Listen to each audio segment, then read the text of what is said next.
So let me touch briefly on a few ways how we can be impersonal while being devotees, while being personalists, and of course, hopefully, how we can try to heal that. No?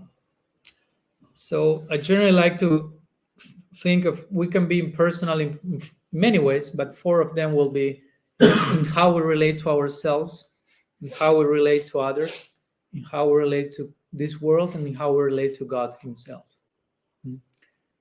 So again, we are persons, we are individuals, each of us, individual beings. We will be so for eternity. But in many ways, we as practitioners, as sadhakas, may be impersonal with ourselves by not, among other things, I mean, we can do brainstorming and you can share with me your own ideas, how you can be impersonal with you. I would say, first of all, by not treating yourself as a person, by not paying attention to your personal needs. I mean, we are individuals. We have emotions, for example.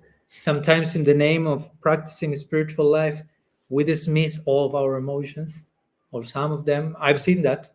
Sometimes in the name of being transcendental, we end up rejecting.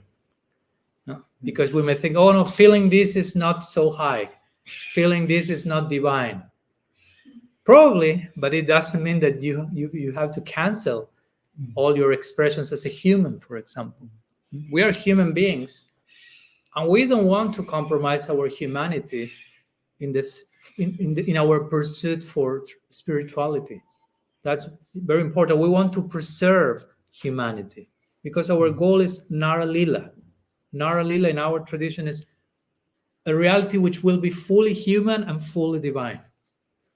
If you pay attention to the Lila of Krishna Mahaprabhu, it's human, perfectly human, perfectly divine.